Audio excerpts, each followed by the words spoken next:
Fasten your seatbelts. It's going to be a bumpy night. But tell me, Eddie, is that a rabbit in your pocket or are you just happy to see me? Hello, everybody. Welcome. I'm going to be off camera because I do have a slight headache. I am kind of tired, but we do have 8 articles to go over for this evening for the good, the fun, and the weird, basically, to add at least a little bit of positivity to people's weeks, given the amount of cringe that gets released day in and day out. That actually happens to me now and again whenever I'm near women. They say they're tired and have a headache. I'm sensing a pattern. Yeah, it's like a superpower. But anyway, so like normally I would be on camera, but it's been a long day. However, I'm going to make it as entertaining as I possibly can with the articles that we have. As I said, we have 8. We have 8 articles. Chunk sent to me by Stieg. A couple sent to me by Trey. So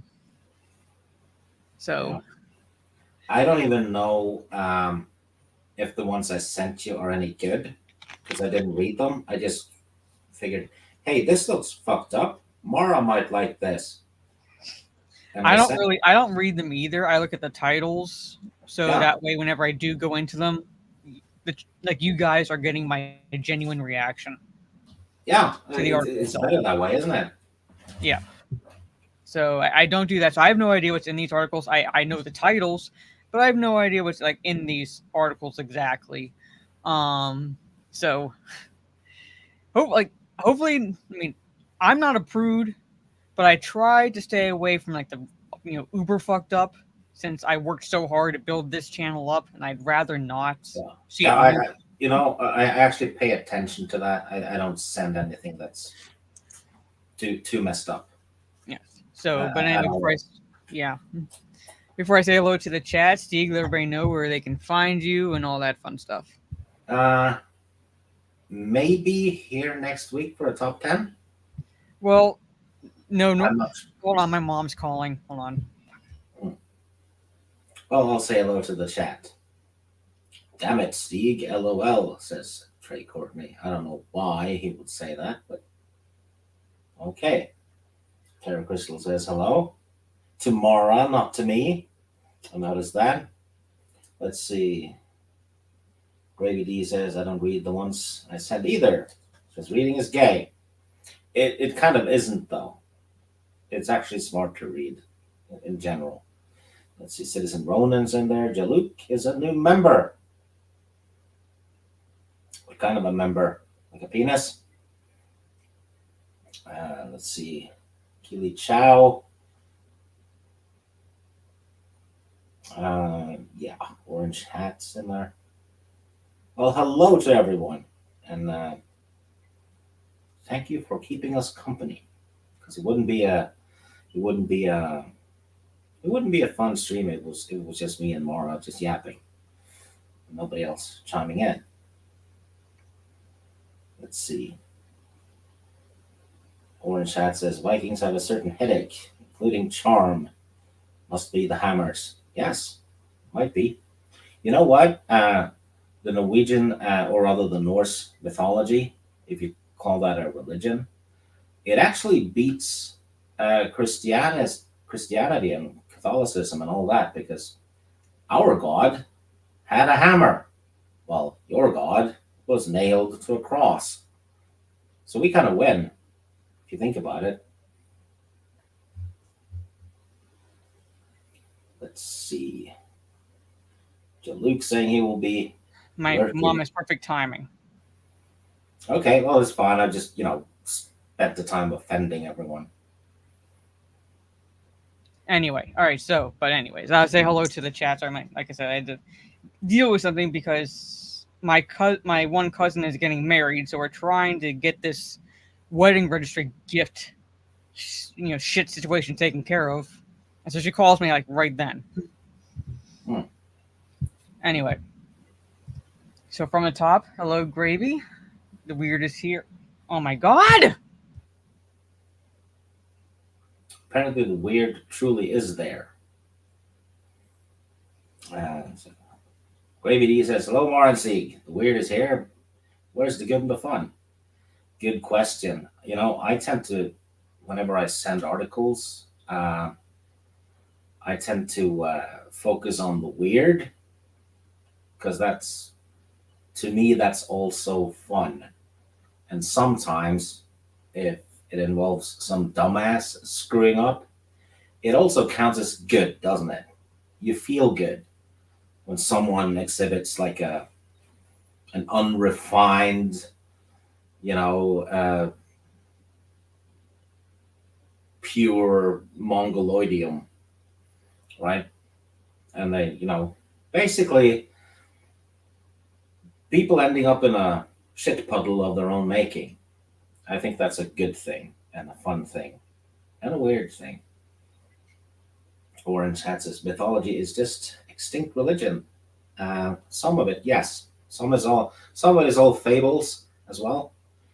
But the Norse mythology is actually still a practice religion.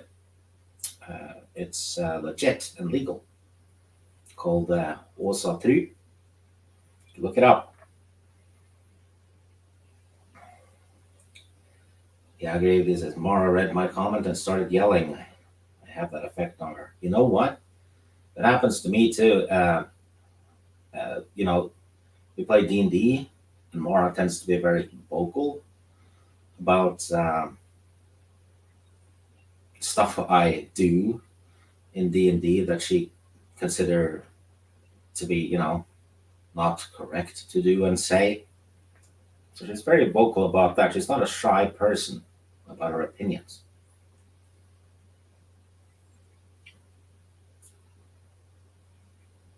Well, you know what? I'm going to ask the. Well, there's been ball gags, yes, Mr. Bentham, a couple of times. Well, that was actually just it was like a, no pun intended, a running gag. Every time we start something new, her character starts wearing a ball gag for some reason. But it's the only way to shut her up. Let's see. What's the weirdest thing you guys in the chat have experienced lately? Or are there any, movies or whatever you're looking forward to that's coming out recently, soon?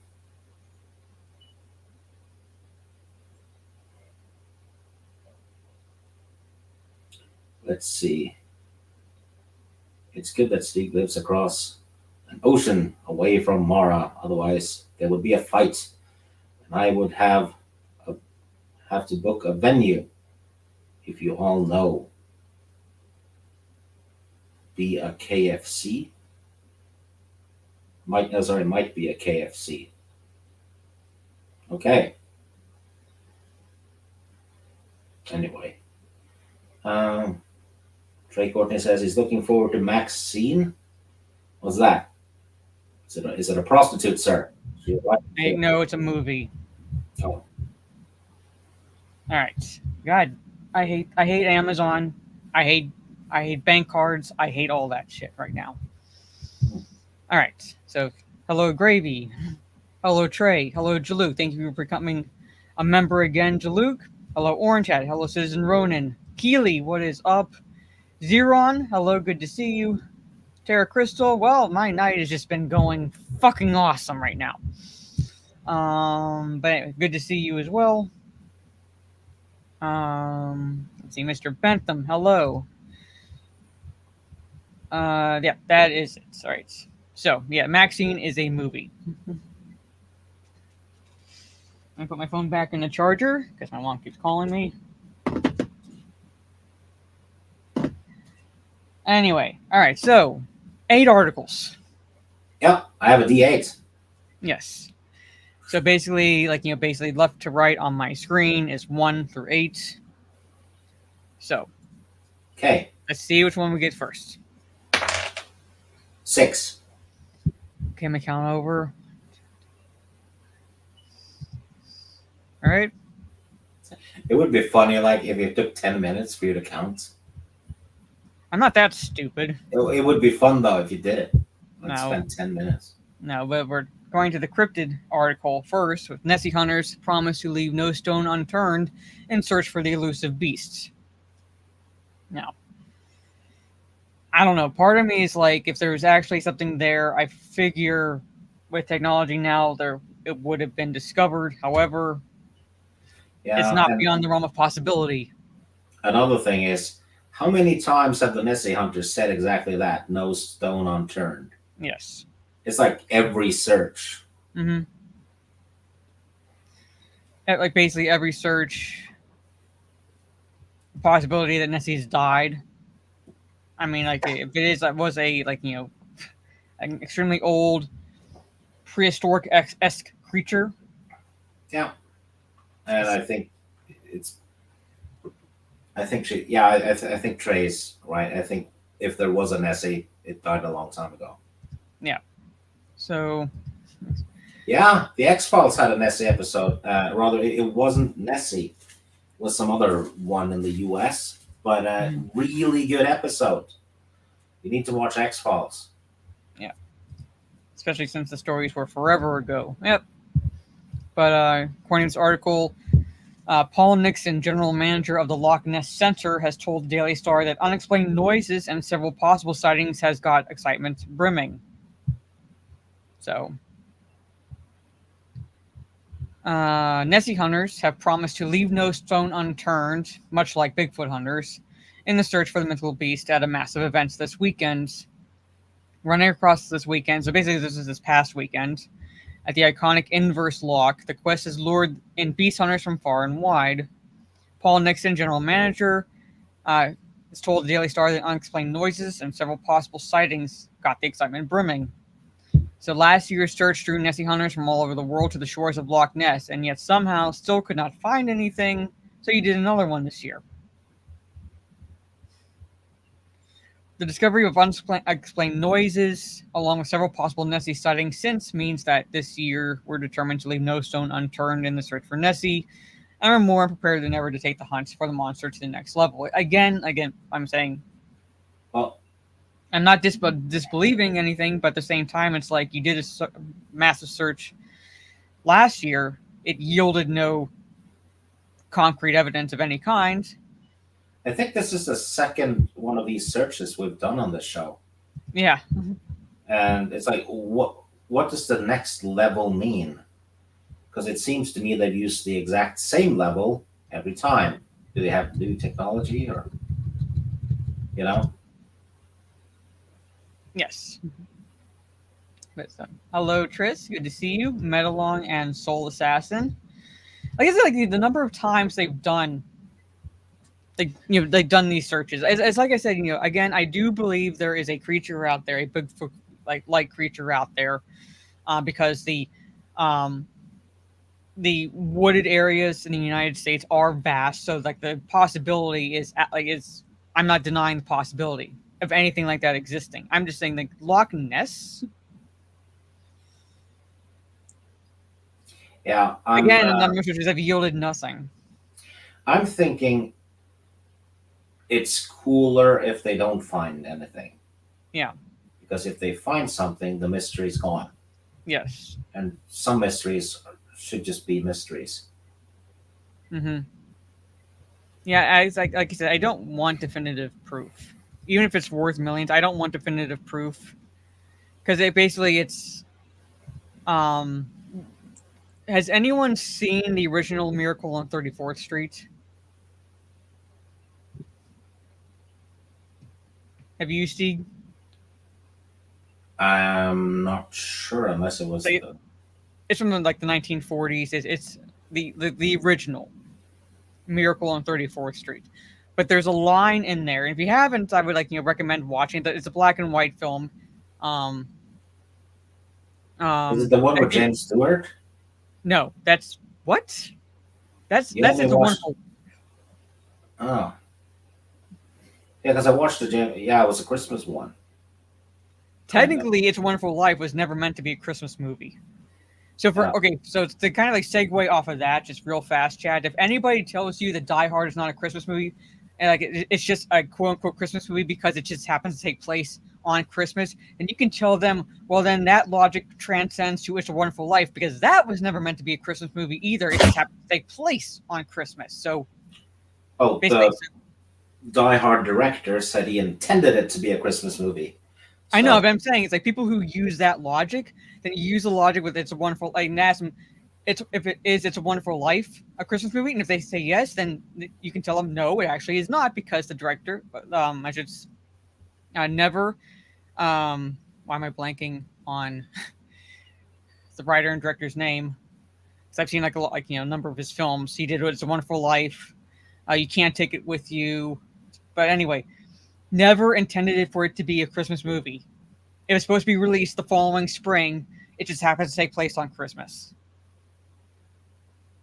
You can use that logic against them because it was never. But anyway, there's a line in It's a Miracle on 34th Street, all right, said by James Taylor's character, Frank Capra. Thank you, Tara Chris. I was like blanking on his name, but I love most of his films. Anyway, there's a line by one of the actors in A Miracle on 34th Street. He says, "Faith means believing in something when common sense tells you not to. And when you give definitive proof, you take that faith away." So I would rather just like believe that there's a possibility of something still out there and have that faith still intact than any proof that they could offer. So I liked that movie. I liked You Can't Take It With You. There's like a scene in that movie that like is hysterical, and I can't. Hold on, let me see if I was able to download it off of Instagram, because Instagram was acting squirrely recently. Oh yeah, I did. I was able to do it. But I'll have to put it on Twitter or something like that. But there was a scene where the main character, played by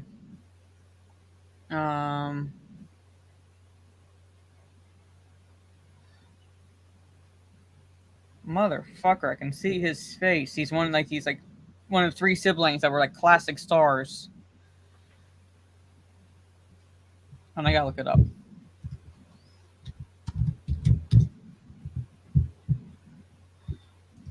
I'm gonna kick myself.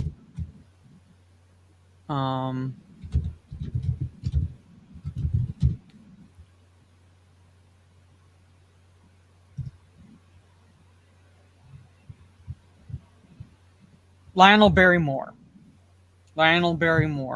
where he's like talking about how he refuses to pay his income tax. Why he refuses to pay income tax. It's one of the best scenes, I think, in movie history. But that's like the movie You Can't Take It With You. Colin Capra comment, yeah. But now like his films are rather beloved now. Actually, It's a Wonderful Life actually bombed at the box office, I believe, or did poorly at the box office. It didn't really become part of the popular psyche until the invention of television, and it began airing around Christmas time on TVs, and that became like just blew up in popularity. But anyway, yeah, so there's really not much more to this article that I can see. Just like talking about the multiple search. That damn picture again in every article. Yeah, I know. You know what though? I would not mind visiting Loch Ness because it looks like a really cool place just to visit and just go camping. Mm-hmm. That's what I would do. I'd go there with a couple of friends or something and just go camping and fishing, and then hope to see something. But yeah. Yeah, I think the pic looks fake too. And hello, Calix. Thank you for the super chat. Appreciate it. Hope everyone's doing well tonight. Yeah, they always show this picture. But anyway, so it's like I said, that line from Miracle on 34th Street. No worries, Calix. What again? I don't expect people to send super chats, and if you do, I'm not gonna be like one of those thoughts that like judges the amount people send, because like it's your money and you're choosing to do so. So I don't know if it was confirmed fake, but yeah. So, but like I've seen, like same time, it's like I said, like, if there was something there, I figure it would have been found by now.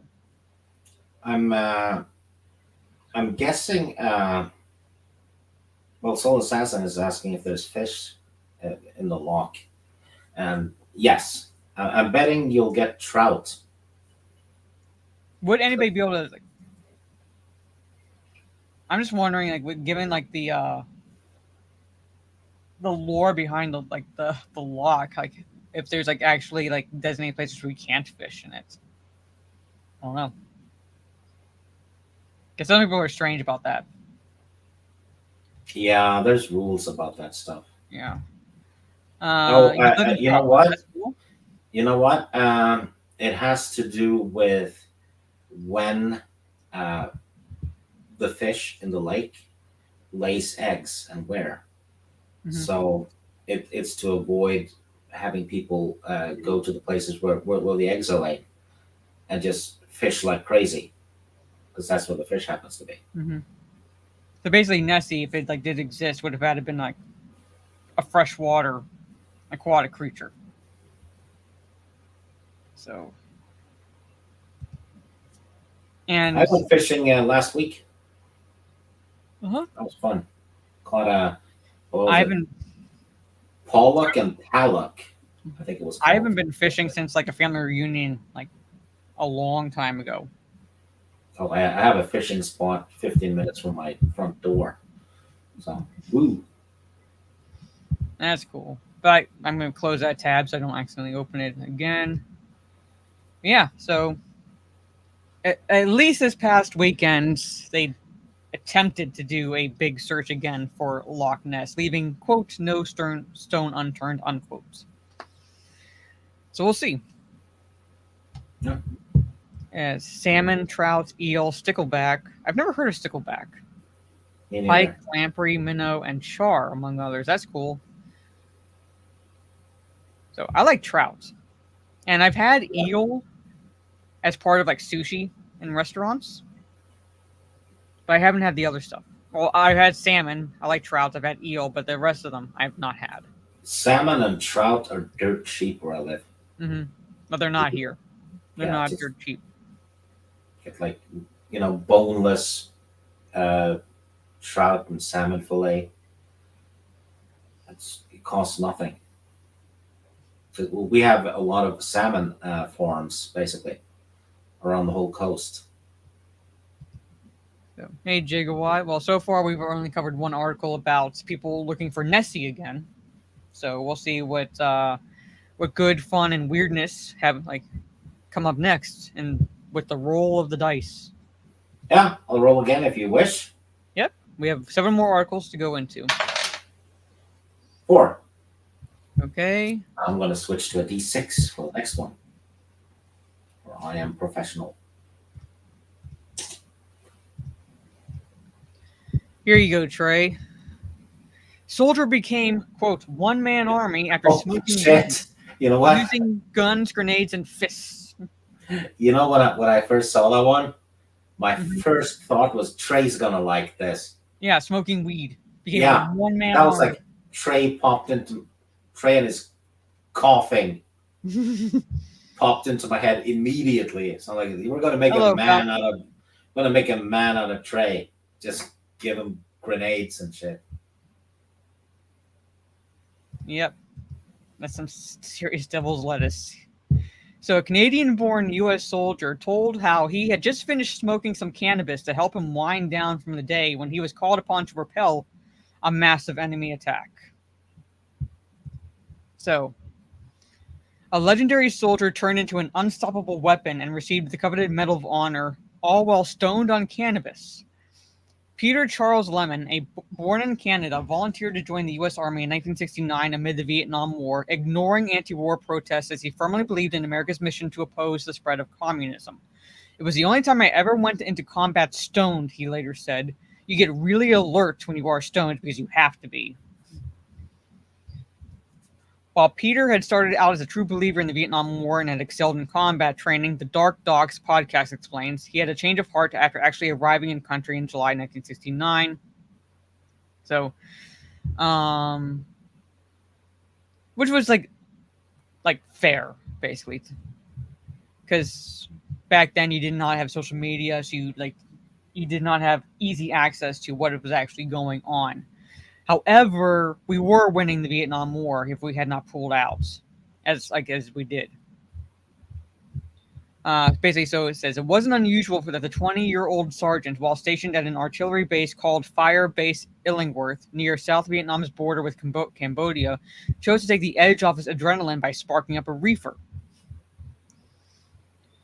The base had been set up as a deliberate provocation to the North Vietnamese army and was under constant threat, but on that fateful night of April 1st, 1970, Peter had no reason to assume that the attack was imminent. It was around 2 a.m., just as the warm glow of the cannabis began to make its way through Peter's bloodstream, when the North Vietnamese launched their attack. Some 400 crack troops surrounded Fire Base Illingworth, outnumbering the Americans by 2-1. Despite his mellow mood, Peter sprang into action, first manning a 50 caliber machine gun and pouring hundreds of rounds into the oncoming horde. After running out of ammunition for the 50 cal, he grabbed his M16 and started using that to defend the base, pausing only to lob an occasional grenade whenever he saw the attackers bunching together too closely. Again, running out of ammunition, Peter engaged one of the remaining attackers hand-to-hand, getting into a brutal fistfight as mortar shells exploded around them. But then the unthinkable happened. A massive shipment of 8-inch artillery shells, totally unsuitable for the artillery pieces actually stationed at the base, had recently been delivered. Because they were useless to the artillerymen, they had stacked the high explosive shells in the center of the compound. When a stray North Vietnamese mortar round detonated close to the cache of shells, all hell broke out. So the entire base erupted into a massive explosion, sending attackers and defenders alike sprawling on the ground. Eardrums blown, guns ripped away from hands, and dirt and dust flew everywhere, jamming every single weapon around the base. For minutes that seemed like an eternity, destruction rained from the sky. Falling shrapnel, equipment, and men caused a hurricane of confusion and pain. The resulting explosion left a massive 20-foot deep crater and a lull in the fighting for about 10 minutes. All right. Peter, now doubly dazed from the explosion as well as the strong Southeast Asian weed, was one of the first to regain his composure. The young soldier was significantly wounded, dazed, and of course still stoned, but managed to stand up and drag one of his injured fellow comrades to an aid station. While running back into battle, he was wounded a second time by enemy fire. Neglecting his own pain, angrier and more stoned than ever, Lemon headed back to his position as the rain of shells resumed from both sides. It was payback time. So I said to myself, you're not going to make it through this one. Nevertheless, he snatched up a bag of grenades and plunged into the fray. When he ran out of grenades, he fended off attackers with his fist, collecting yet another bullet wound. Although he collapsed from blood loss, Peter survived the torrid battle. 25 of his comrades did not, and many more were wounded in the fierce fighting. So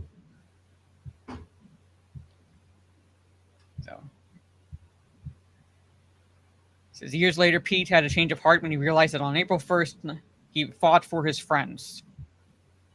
Ever since Peter C. Lemon, the 8th youngest living Medal of Honor recipient, a sergeant who, high on marijuana, fought beyond the limits of ordinary men, started to carry the medal in memory of all the soldiers who defended the Illingworth Fire Base against the North Vietnamese army. You know what he should have said when he loaded the 50 caliber? I'm going to weed you commies out. Oh my god. Oh my god. Well, since it's Canadian, it should have said, I'm going to weed you commies out, eh? So guns, grenades, and fists. Doubly stoned, doubly dazed, wounded. Pretty much was Rambo before Rambo was a thing. Yeah. It's like Rambo 4. Yeah. Might have been a little more than weed in that joint, but still. So I'm just saying, like, you should have gotten the munchies and eaten one of them, too. Gone full barbarian on them. Yeah, we would have won. Ted Defense with the Viet Cong thought after Ted Defense's Viet Cong thought the war was over. They did, but no, we were able to turn that back around, and we would have won. But basically, the politicians in the U.S. prostrated themselves towards the anti-war protesters and pulled the troops out. And like, there's pictures you can like look up of people like trying to the last helicopter leaving. You know what? Last helicopter leaving, the people hanging on, trying to escape. Like that's like how much the South Vietnamese wanted us to stay. Gravy says we need a video game of this, and picture it though. It's like a first-person shooter, but you heal when you find joints. Yeah. Just grab the joints for health. So that'll be so especially since it was like the enemy outnumbered them 2-1. Yeah. So, and it's like kind of like a twist, like a morbid twist of luck to have these shells that couldn't be used. Like I'm saying, I'm not saying like it was like a good stroke of luck, but it didn't hurt. So if you collect 10 joints, right, you unlock Tar the Rage. Oh my god! Which means you can go berserk with your fists. Mm-hmm. What would the movie be called?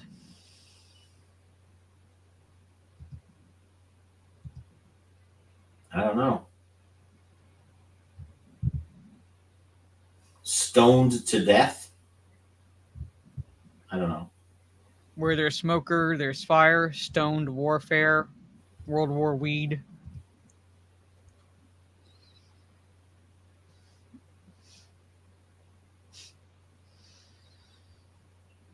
Joints, Chief of Staff. No. Duke Smokum. Battle 420. Rolling Stone.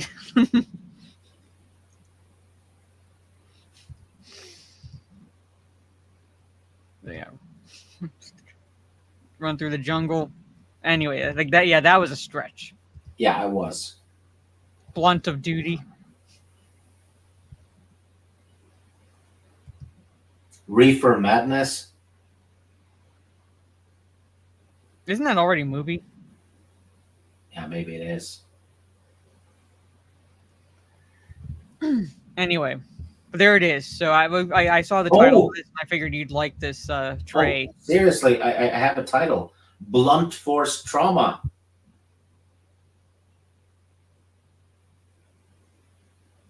I mean, yeah, Nice. technically. Smoking a blunt. Mm-hmm.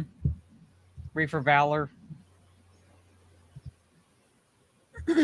Anyway, but I figured, yeah, I saw the title and I was like, Trey's gonna like this. Scooby Dooby Doo.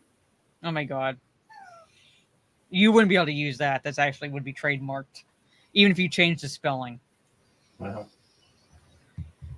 But yeah, so actually I'm a one-man army after smoking weed. There you go, Trey. Yeah. So, Battle of the Blunts. There you go. Well, there it is. We're down to 6 articles left. What about High Honor?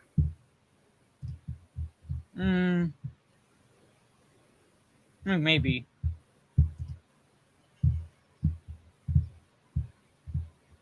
Anyway, shit. That's number 2. All right. This is one Trey shared with me.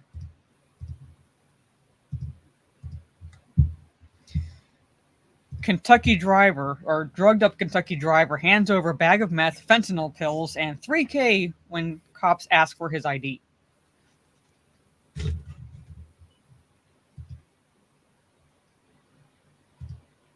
Yeah, I'm saying it's like a morbid twist of luck. So when asked to show ID, a drugged up Kentucky driver hands over drugs, pills, and $3,000 in cash. Because that's his identity. Yeah, I guess so. He identifies as a bag of meth, fentanyl pills, and $3,000. Yeah. Kind of is, yeah. So, what a mess. A Kentucky man pulled a bag of drugs and a wad of cash when police officers asked him for his ID. David Ratliff, 43, was passed out behind the wheel of his car on Friday in the parking lot of a video store on U.S. Route 421 in Manchester, about 100 miles south of Lexington. Look at this. When police arrived at the scene and asked a drugged-out Ratliff for his ID, he whipped out a baggie of meth, pills, and a large sum of U.S. currency. Look at that. That'd be the 3K would just be nice to have right now. He was arrested on charges of trafficking and a controlled substance and public intoxication. I should say of a controlled substance. He was taken to Clay County Detention Center. So yeah, license and registration. If only he had been sent to Nam. For all I know, could have been a Planet Video. I don't know, or whatever that like your family video, whatever that like rental place used like was. Because I think like didn't the last Blockbuster close, or like the last Blockbuster is like on like in the remotest part of the states. Yeah, there was one left. There was an article about it, and sadly, you know, it went belly up even after people. Oh yeah, we're going to support this. Blah blah blah. No, you didn't. You went and watched Netflix. Yeah, which is like you know, sad because you know we didn't have Blockbuster, but we had you know other video rental stores, and it was fun to go to. Yeah, I prefer doing that. That's why, like, you know, like there was like this. It was called Family Video, like a Blockbuster, pretty much. When I discovered like that was still like you know around, I would go there because the red boxes that they were like putting up at like grocery stores was more expensive to rent movies from because you were charged per night, basically, if you wanted to keep it. Whereas like Blockbuster, Family Video, and things like that, especially if it's like a slightly older film, you like for a cheaper price, you could rent it for like several days and then return it. Yeah, but like Redbox, like you know, it's like you know, like basically it's like per night price, and it ends up being more. You know what else was kind of fun? When you didn't really know which movies were coming out because there was no internet, so you'd go to a video rental place and you'd go, "Oh shit, there's a Lethal Weapon 3," right? Mm-hmm. You didn't even know it was coming. Yeah. That's actually how I saw Lethal Weapon 3. That's like what we would do growing up, basically. Like like not necessarily every Friday, but like you know, a couple times or so a month. Like you know, Fridays, my mom would take us to the Blockbuster, and we each could like pick a movie to rent. Yeah, and if you went with friends, right, and you know you were gonna pick like 2 or 3 movies, mm-hmm. you pick one each. If you picked the shit one, your reputation suffered. Yeah. So the trick was to pick Eddie Murphy movies because you know back in the early 90s and 80s he was a guaranteed hit, wasn't he? Pretty much. And like there was a like a clip I saw on Instagram where he was like if you like, because he was basically talking about how like you know like now essentially, or at least when he did the bit on Saturday Night Live, he was like basically a stay-at-home dad sort of situation. And he's like, if you had been like would have told me like this many years ago that I would be the like America's stay-at-home father or America's dad, and Bill Cosby would be in jail. It's like even I would have taken that bet. Yeah, that's a good point. So. Chris says we never had a block like that here, but I do remember going to a place like that, but with burned DVDs. Yeah, whatever. What works. I miss VHS. A lot of the old horror movies are actually better on VHS because of the grainy image. Mm-hmm. The first Halloween and The Fog are amazing on VHS. Which, Yeah, because both of them are like, the less you see, the scarier, mm-hmm. right? So VHS worked like a charm for Halloween. I think of the two, I only really had I think Halloween on VHS, but I think it was like recorded off of TV, like not like an actual VHS. Like when I say not an actual VHS, I mean like like studio released VHS tape. I had an original Jaws 3. Sorry. Yeah. Well, I actually kind of like it, to be honest, except for late in the movie, the shark looks like shit. Yeah. But when they use the actual model, it looks pretty good.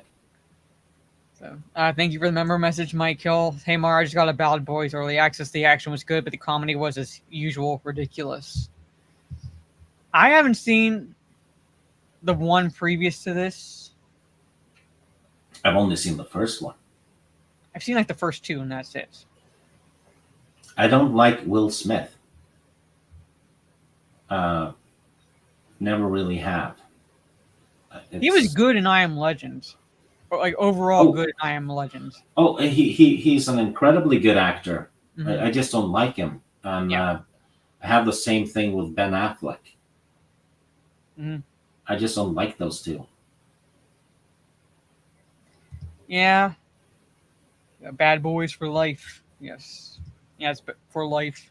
There's a Bad Boys 4. Yeah. Coming out officially this weekend.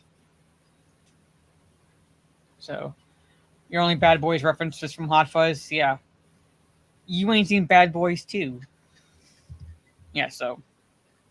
But anyway, so we have 5 more articles left. Yeah. Ah, shit. I rolled a 6 on a d6. 2. All right. This is the dice I used to beat you up with the Ninja Turtles and D&D with. You ruined my childhood with that. Anyway, Unstoppable Koala Claude eats shoots and leaves in a 3,000-pound eucalyptus heist. Serial thief Claude the koala has decimated eucalyptus seedling stock worth more than 3,000 pounds at a nursery in Australia. Despite extensive animal proofing, he's even brought friends. Yes, he does, Gigawatt.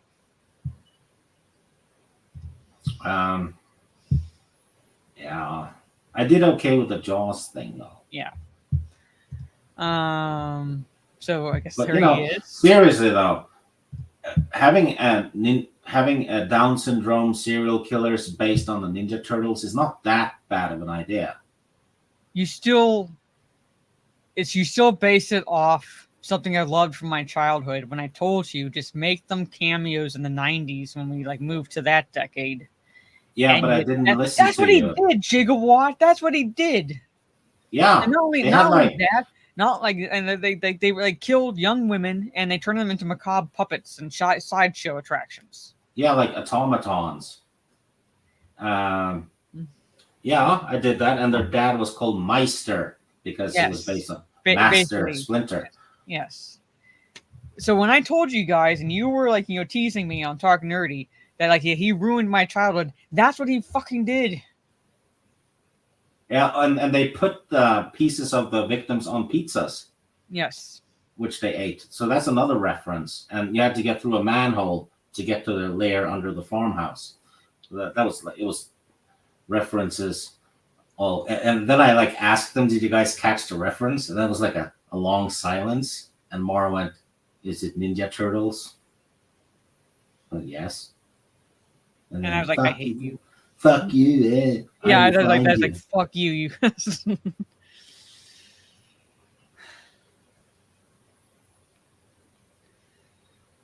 There's dark, and then there's Stieg level of messed up. But Well, that's that. it's a horror game, though. I have to write messed up stuff for horror. Anyway. Don't criticize my art, madam. Anyway, let's talk about Claude the koala and how not only has he been able to get past the animal proofing, he's even brought his little gang with him. A koala bear has been busted committing daylight robbery after munching through garden center stock worth thousands. Named Claude by staff at the Eastern Forest Nursery in South Gundarimba on the northern New South Wales coast. I'm most likely butchered that name. Australia. The koala has digested more than 6,000 Australian dollars, roughly 3,122 pounds worth of eucalyptus. When I say pounds, I mean British pounds worth of eucalyptus seedlings in his brazen crime sprees. He was first captured on camera in September last year after nursery owner Humphrey Harrington thought a possum was to blame. That's a hell of a name for a nursery owner, though. Humphrey Harrington. Yes. But it turned out to be a cunning koala who was too stuffed to move following a gorge fest. Harrington was able to relocate the marsupial to a paddock 200 to 300 meters away, yet the hungry critter came back a couple of days later. In the months following, Harrington has gone to great lengths to koala-proof the baby eucalyptus stock to stop Claude ruining his business. And Harrington said he has done all he can to stop the ravenous koala, including extensive fencing and CCTV monitoring. Yet Claude continues to devour his stock. He said, "We fenced 3 sides and had a fence with a wobbly shade cloth top. The theory being if he tried to climb up, he would fall back outside the fence." Well, one day the staff actually saw him. He climbed up the shade cloth and was coming down onto the poles and getting into the nursery. That was 3 o'clock in the afternoon. That was an interesting visit coming in for an early feed. Footage reveals that Claude is now accompanied with a gang of thieves, including one female koala with a joey on her back, said the business owners. I'm guessing he brought family. Originally, we just found one koala who was in the original pictures that we took. Claude was clinging to the pole inside the nursery, like when staff got to work in the morning. But around the nursery, you could probably count up to 12 or more koalas in the trees.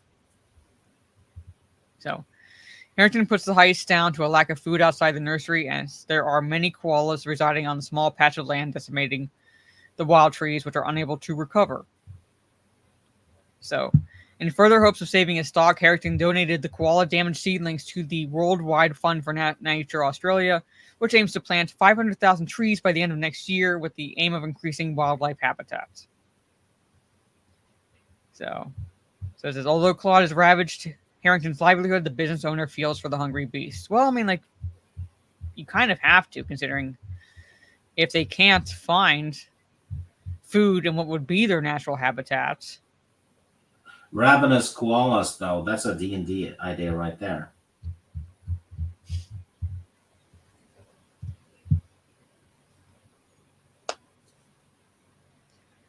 No. It is not. Anywho. There it is, yeah. Kind of reminds me of the documentary series Daylight Robbery. That it was a nature documentary series about squirrels, but it showed how smart squirrels could be. And getting past people's attempts to kind of block them from bird feeders and other things. And they actually, at the end of each episode, I think it's two documentaries. At the end of each one, they actually put together an obstacle course for the squirrel. So by the end, basically the end of the program, going through the documentary, they show how the squirrels were able to figure it out. So, I know he's going to do it. And yes, I want to play that squirrel with the gun game. That actually looks like fun and morbidly just entertaining. It's actually called Squirrel with the Gun.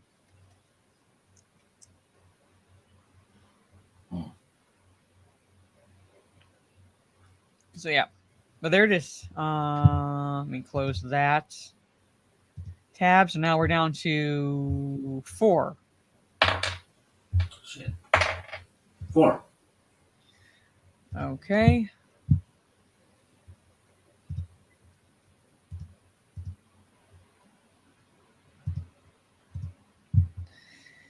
Lawyer names exact date U.S. government will have to reveal UFO secrets, and it's soon.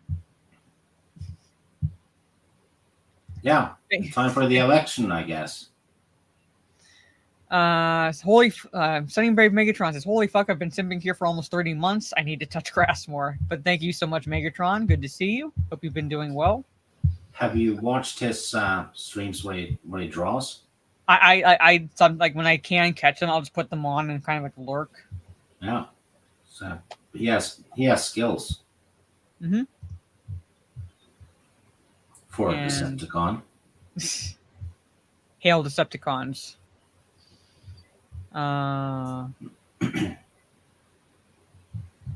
So I'm just going to basically a top lawyer, what's it said? Daniel Sheehan claimed the U.S. government is bound by law to release all of its secret UFO files by a certain date later this year. Look at his picture. Yeah. Well, he looks like a founding father. So how long has he been a lawyer? Well, he was involved in landmark cases going back to 1971 with Watergate and Pentagon Papers in 71 and Watergate in 72, and the Iran-Contra scandal in the 1980s. So yeah, he's been around for a long time. Top lawyer who represents some of the leading UFO whistleblowers has sensationally revealed when the U.S. government will spill its alien secrets. Daniel Sheehan has been pushing for disclosure of the Pentagon's interactions with extraterrestrials for several years, told the Freedom Pact podcast the information has to be released by October 18th this year. He said in an original 64-page document signed unanimously by a cross-party group of senators was whittled down to a much shorter bill, but that legislation contains a vital deadline for disclosure. Yeah. Right in time to distract from election stuff. So the cynic in me is thinking. I don't think so. He explained that the bill was passed into law on December 22nd last year, starting the clock ticking on a 300-day deadline. Reality is the 24-page bill that was passed by the House and therefore has been passed into law and signed by President Biden. So they are to gather that all together and have it available in a digitized and retrievable form by October 18th of 2024.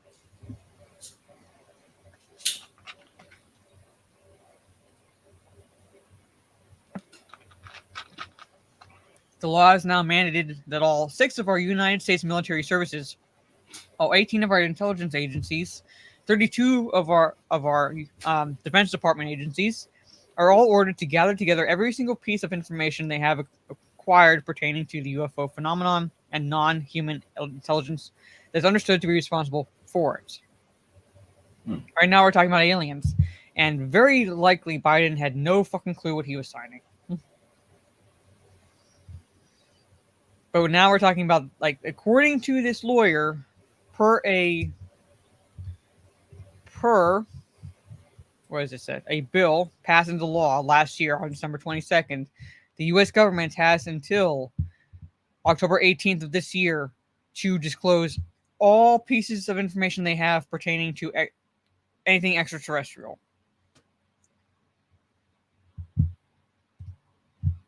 Yes, right there, October 18th. They have, according to this bill, the 300-day deadline is October 18th of this year. And Pentagon said, "Oh shit, you were serious about that?" Well, yeah, this guy was apparently, because he's the countdown is going. Daniel claims the U.S. government is setting up a controlled disclosure program to get this information rolled out to American people and to the world over a 7-year period. So, yeah.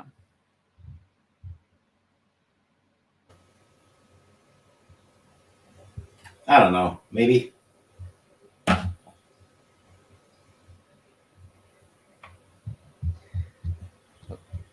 All I'm right now, I'm just gonna the closer we get to October 18th, we'll see what happens. But that's what he's saying. I'm thinking it's going to be anticlimactic. If you think about it, the government did come out and confirm that they've been doing this shit for a long time. So this is in the realm of possibility and plausibility that there is a bill that Biden signed without any self-awareness whatsoever that they would begin disclosing this information this year. Yeah. Because they just finally revealed what the American populace pretty much knew the entire time, and that is they were covering up the fact that they were studying extraterrestrial technology and looking for extra aliens and things like that.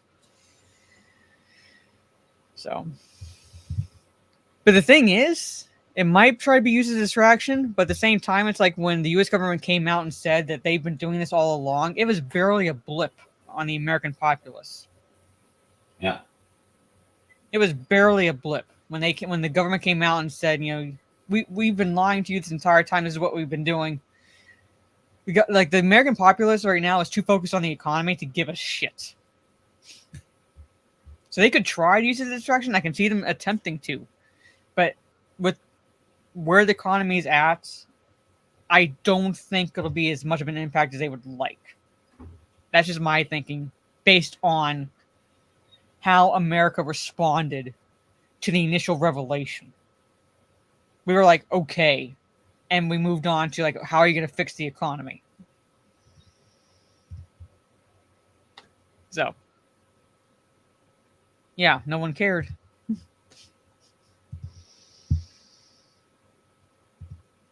So there it is.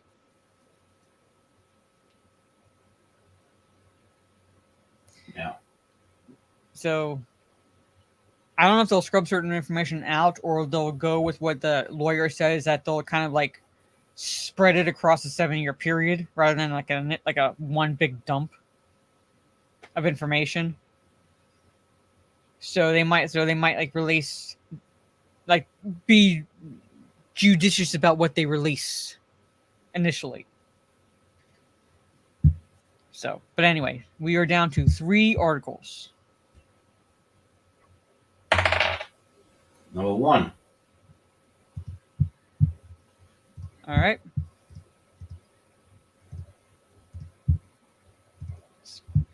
One was shared with me by Trey. Let me just zoom in. This looks awesome. The world's heaviest rideable motorcycle is powered by a tank engine.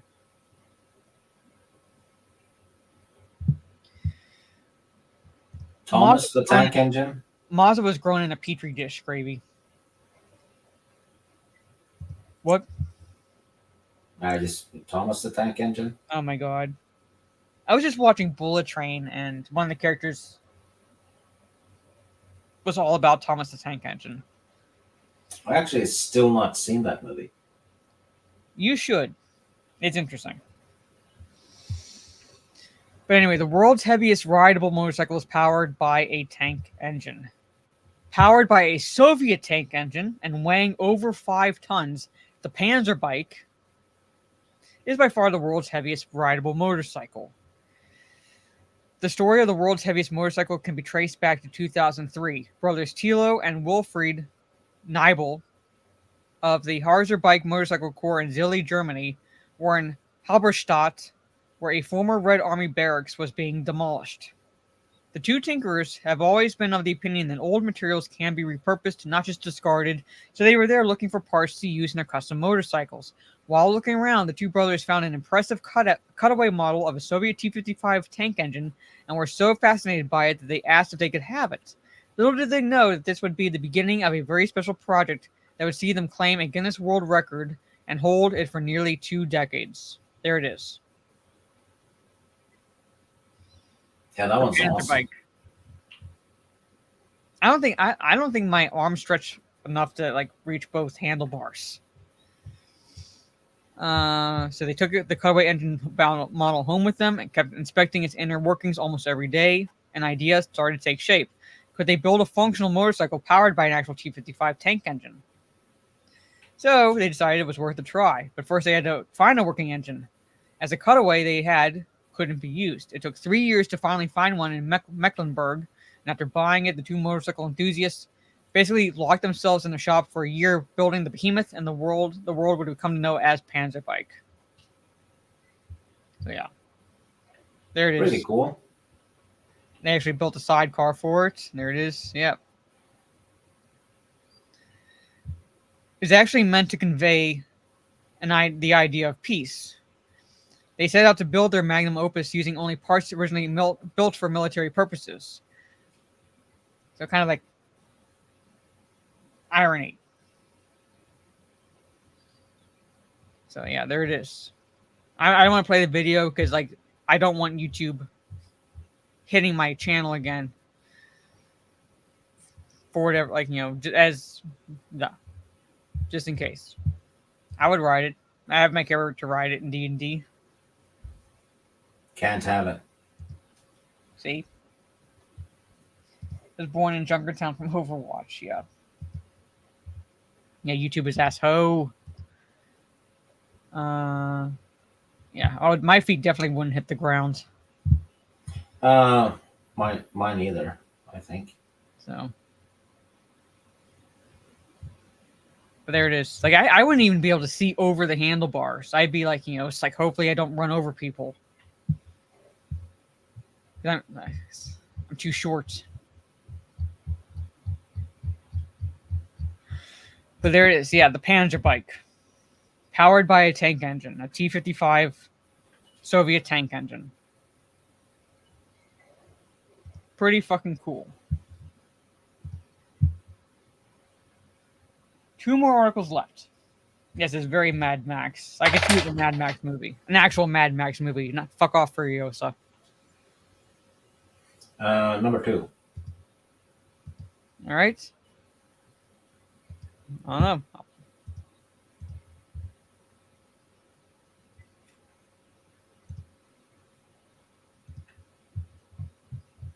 Judge to defendant on Zoom call.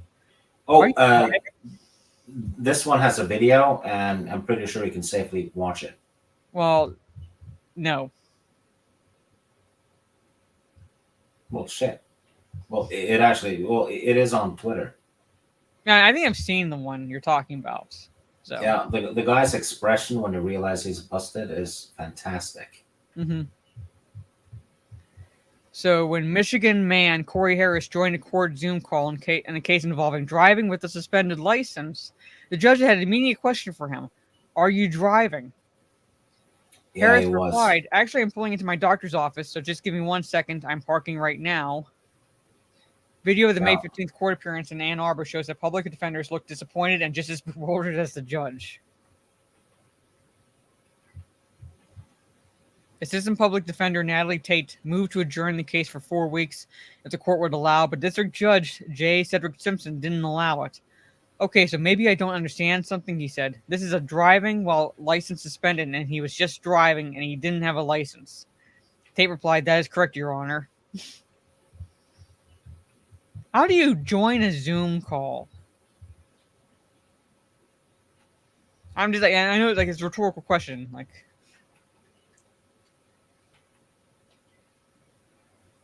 So, I don't know. It was a fantastic video, though.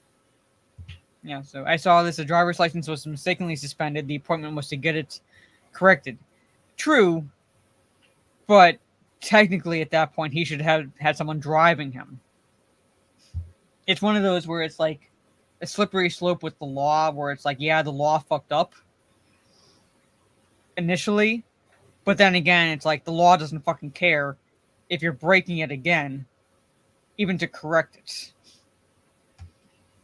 So it's like one of those situations where it's like you feel for him at the same time, and you're like, how could you be that stupid?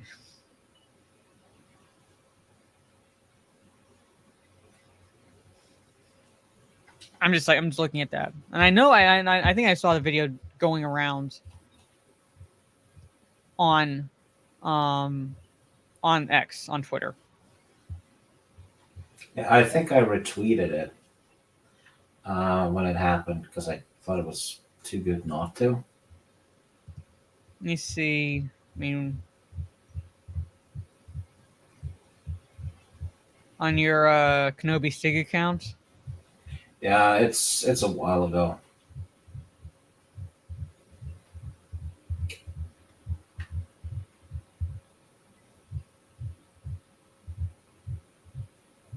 I think I think I kind of caught it through your accounts when I was going through X, but I get so many notifications.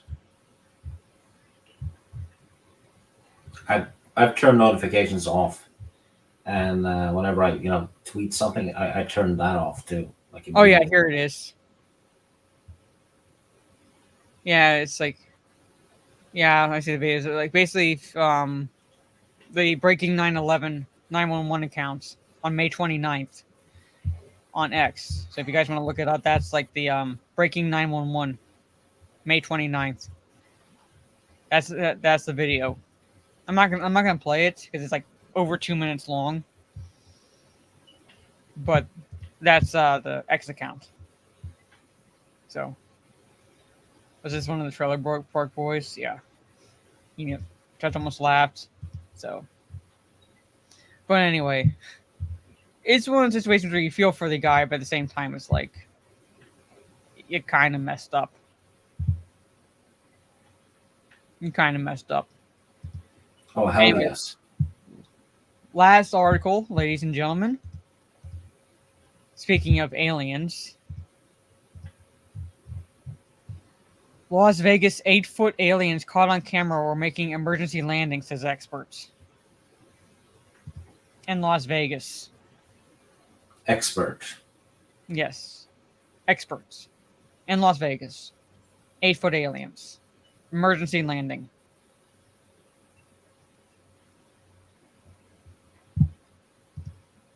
Experts who used motion tracking software and AI on a video of an alleged alien crash landing in Las Vegas have concluded a cloaking device was used to conceal the creatures and craft from humans.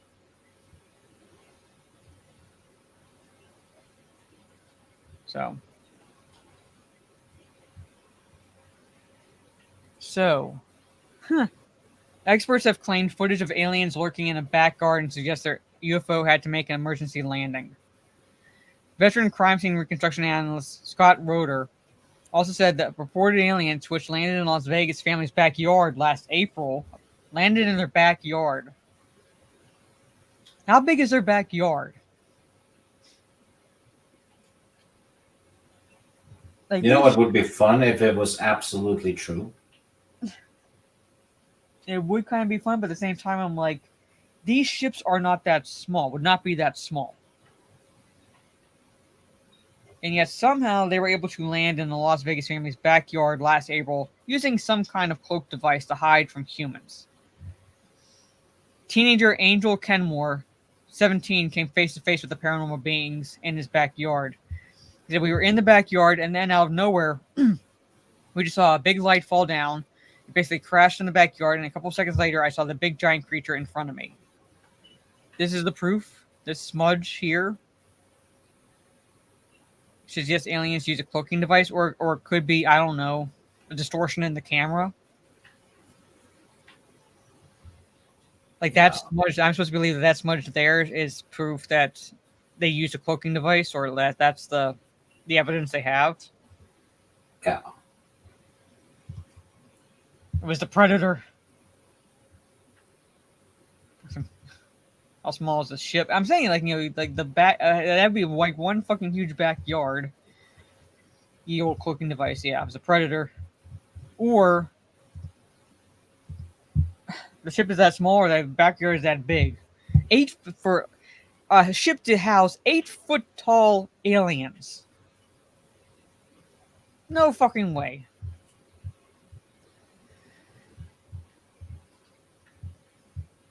So it was moving and breathing. It was pissed off, like it wanted to do something looking at me. He described the first being as growling like a dog. And if it wanted to do something to them, why didn't they do it? Like all of a sudden they realize they're on camera and they're like, oh shit, we can't do anything. Yeah, because the cops will see it. Yeah, because using footage, motion tracking software, and AI, they were about 8 to 10 feet tall, hiding behind their forklift in the backyard. greenish color. The same process. Yeah. Looking for anomalies. I'm saying, like, yeah, that's an anomaly, but at the same time, I'm like,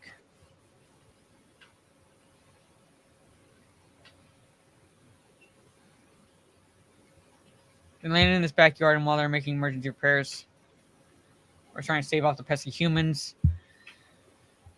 I guess picked up an object about 11:50 p.m. on April 30th. This, I guess, is this the object they're talking about? It's on April 30th. Like a different thing? Is that what they're talking about? It looks like a screenshot from the XCOM game. Yeah. I don't know. I'm pressing X to doubt. Yeah, this one's pretty thin. Yeah. The two smoky filters don't match the background, explaining the beings used it to shield themselves from the curious family and police. I'm still pressing X to doubt because like that could be, for all we know, a distortion in the camera, some glitch. I do believe there's something out there, but I'm like, that's not proof. That's not evidence to me. That's not it. This was in Vegas.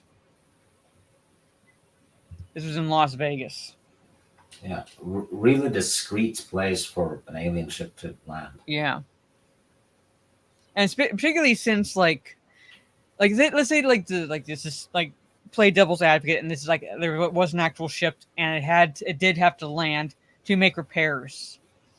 You're telling me in the entire state of Nevada, where there's like in that part of the United States where there's at least vast territory of desert plains, a ways away from any pesky humans, they land in the most the most populated cities in Nevada. You're telling me that they couldn't just fly a little bit further away and land in a desert? And why didn't the alien attack the guy? What, it looked at him like it wanted to do something, but the alien's not going to give a shit if it's on camera. It's going to do it. Yeah. I'm thinking someone wanted to sell a picture and a news story so they can buy booze. Yeah, that's what it comes across to me. Like it's not. Yeah, I'm pressing X to doubt. Is there an anomaly there? Yes, but does not mean it's extraterrestrial. It just means that there's something there that can't be explained on the camera. So, they wanted to gamble. Well, where there's a xenomorph. Blue Man. They wanted to see the Blue Man group. That's it. They wanted to see the Blue Man group. 8 to 10 feet tall, but still, I mean, like I'm looking at this. On worse. Like, yeah, he looks tall here, but still, you'd have a creature 2 to 4 feet roughly taller than him. Who wouldn't care?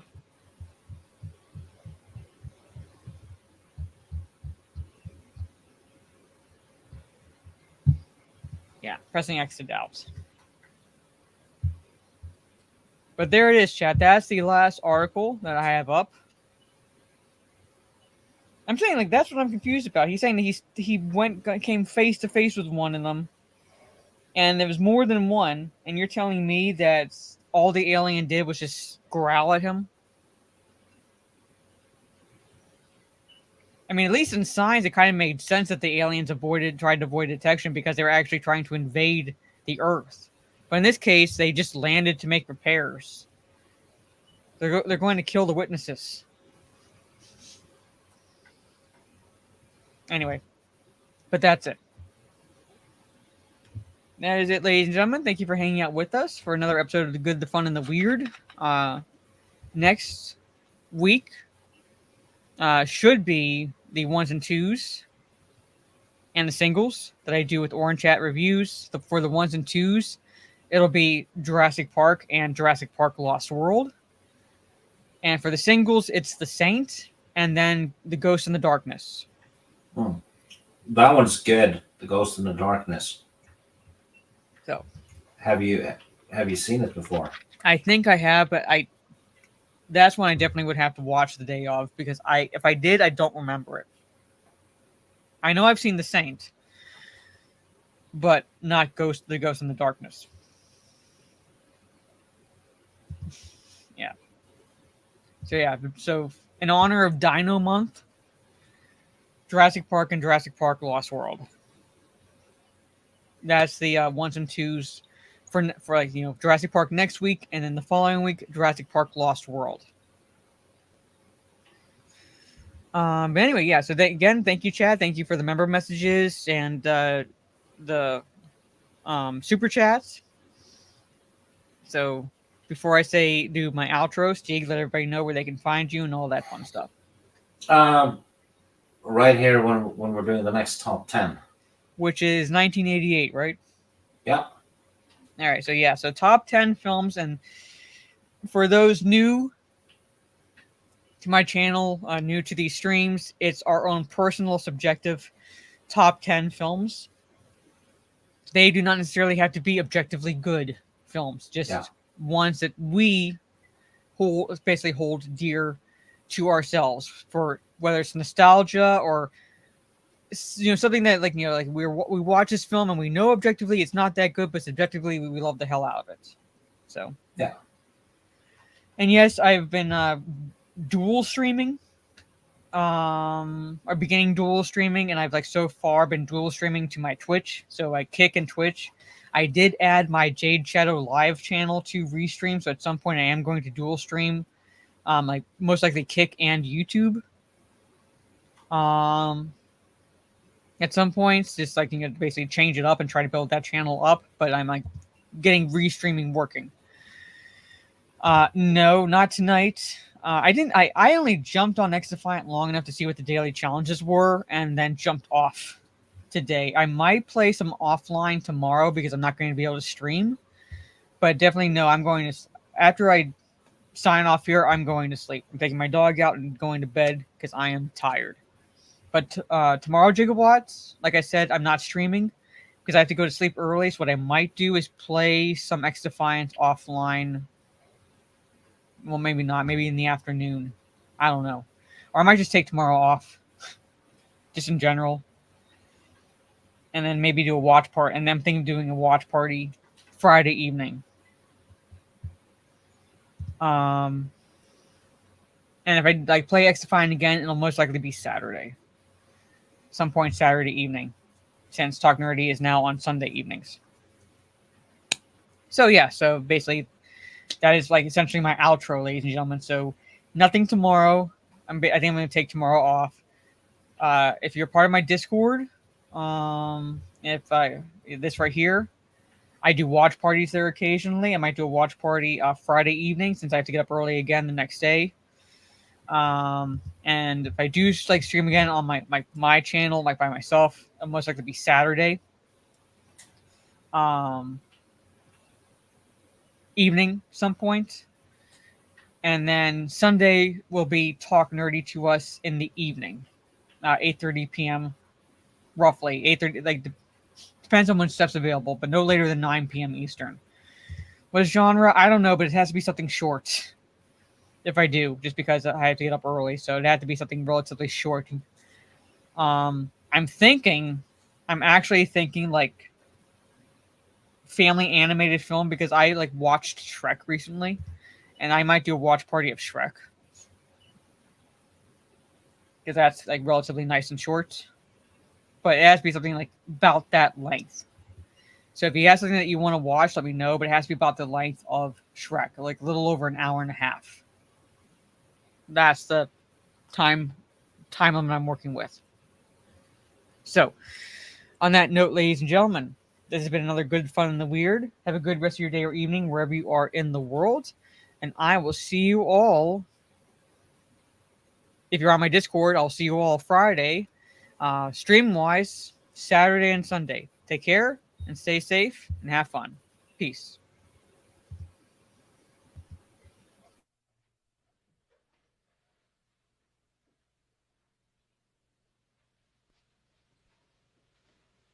You're still here? It's over. Go home.